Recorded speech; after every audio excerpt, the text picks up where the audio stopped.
Shall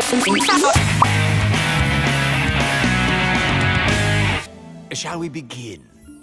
Hello everyone and welcome back to Wildstar Weekly. My name is Phil, the date is the 10th of May. In this week's news, a brand new DevSpeak. Movement. I know it sounds simple, but consider the fact that movement plays a major role in every part of the game. Wildstar Wednesday, which covers the beta stress test. So welcome to another week of Wildstar news. Now I'm sure you're all desperate to hear more about the beta stress test, so we'll get straight into that. Well, just as we was getting settled after PAX and Arkship EU, Craig Turner and the Carbine team decide to slap a beta stress test up in our faces. Now this completely took me by surprise, because usually we don't see a beta stress test happen this early. It's usually before open beta or even after open beta, so it's quite surprising. However, it's also extremely exciting. Of course, we have heard already that Carbine are doing a proper beta test. It's nothing to do with marketing or hype. They actually want to test the game to make sure it's perfect on a day that it comes out. Wildstar is still in closed beta. It is not an open beta stress test, so you will still have to check your emails to see if you have been invited in. Of course, there's a higher chance of getting in because they're going to be inviting a lot more people to this stress test. As I said earlier, they are making it a proper testing phase of the game. This closed beta test is going to be proper, so they are expecting to break the servers. There is actually no login cap or login queue, so the amount of people that get invited and the amount of people that can play the game, there is no limit. So they are expecting for the servers to go down constantly and to crash and to have probably really bad lag as well. So even if you do get into the stress test, the game is probably going to be awful to play because there's going to be so much lag and crashes and what have you. But that's the whole idea. They want that to happen so that they can work out what they need to do to make it better. In other words, do they need to upgrade or improve or purchase new hardware? And personally, that's what I think this whole thing's about. I think the hype of Wildstar has happened really quickly. If you think they initially expected 20,000 beta signups for their closed beta, and they ended up getting around 250,000 signups. So personally, I don't think they had the hardware in place ready for the amount of hype that they have, so they're doing this stress test in order to see how many people are going to be participating in the beta phases later on when it comes to open beta, so that they can get the hardware in place. And of course, it all happens to build up to launch as well.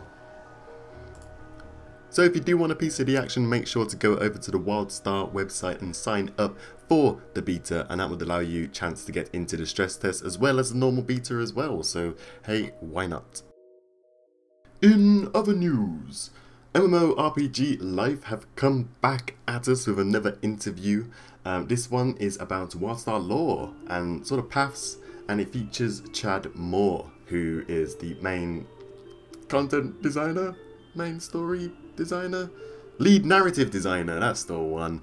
And yeah, this sort of interview is just all about the sort of lore, and he asks a couple of questions and how you can access story within the game.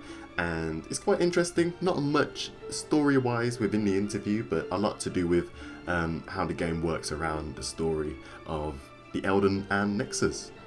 Carbine released another DevSpeak this week, which when I clicked on it, I was so excited! I think I might wet my britches! Uh-oh.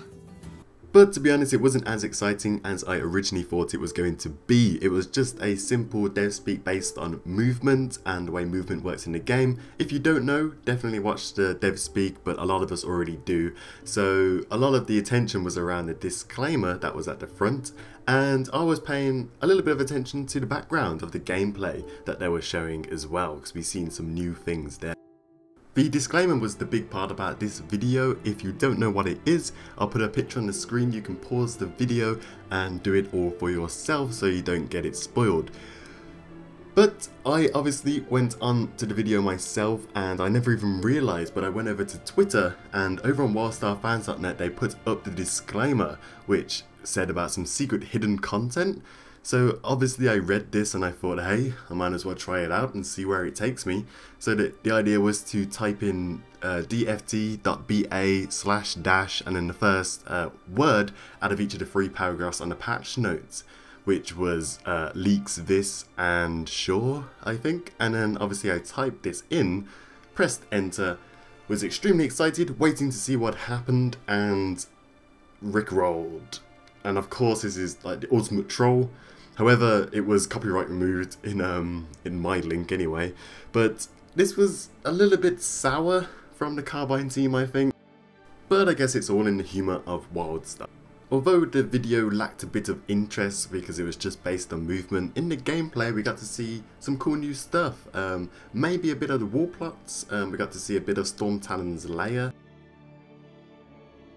some cool new abilities, and what I thought could be a new city. Overall, it was some good stuff.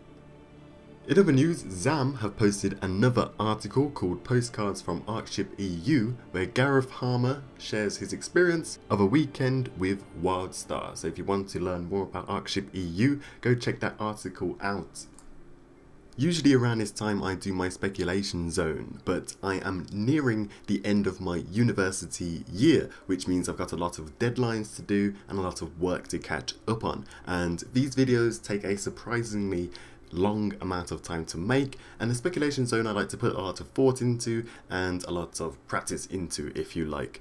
So due to having some negative feedback from last week's speculation zone, I want to make it good and a lot better from last week. So I decided to take it out of this episode because I'm not going to be able to focus on it as much, and instead bring up a discussion point. Now, a long time ago I made a post on Wildstar Central called No More Tank and Spank, and it was a general idea of looking at the mechanics within Wildstar, having stuff like double jump and dodge and all this action combat, and taking the philosophy of making the game for MMOrpg gamers to make raids and dungeons a lot more interesting.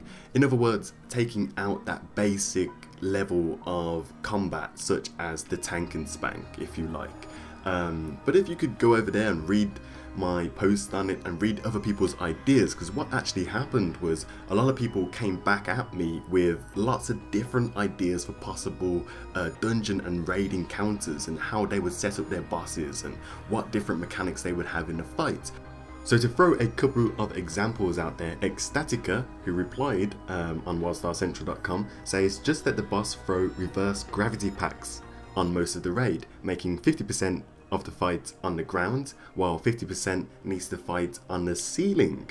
So it's kind of like you've got this reverse fight where you got half the raid on the ceiling actually DPSing the boss down as well. And of course you could imagine the anti-gravity stuff trying to dodge out of spells and what have you. Rumsey also applied with an interesting example, saying a 40-man raid could be split up into 8 groups of 5, which each go, for example, in like a venting system or in different paths in the raids, and they all have to eventually make their way to a switch, which maybe they have to turn at the same time, and it opens up the boss room in which everybody emerges into. So it's using the 40-man raids and using a lot more communication of an organized group to complete the raid. Of course, I think an example like that where the raid is split up would be very, very hard for a pug group, but it's an interesting idea, and it's obviously very different to the tank and spank.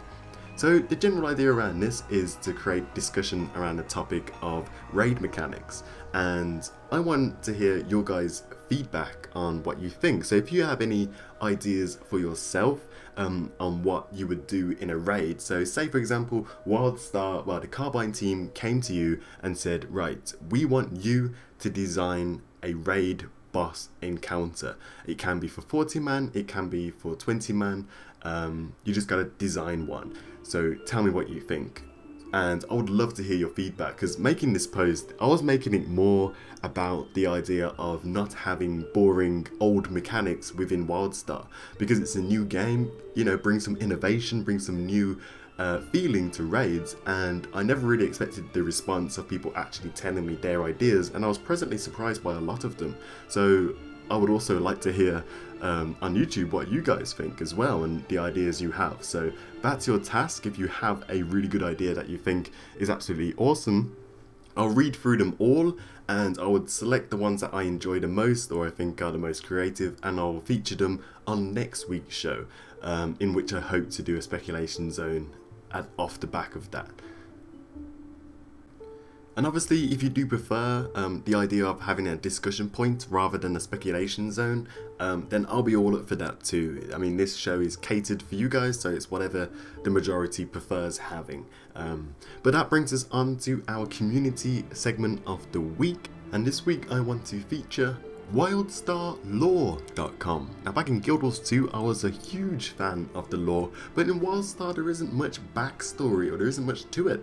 And these guys are really active on Twitter and really active in general, and it was the first time that I checked out their site and I thought I just have to feature them on the community segment of my show, because if you are really into lore and you want to know more about the Wildstar story, this is the place to come, because they cover pretty much everything they can possibly find to do with Wildstar. So if you're into the lore, this is a site for you, so I'll definitely check it out.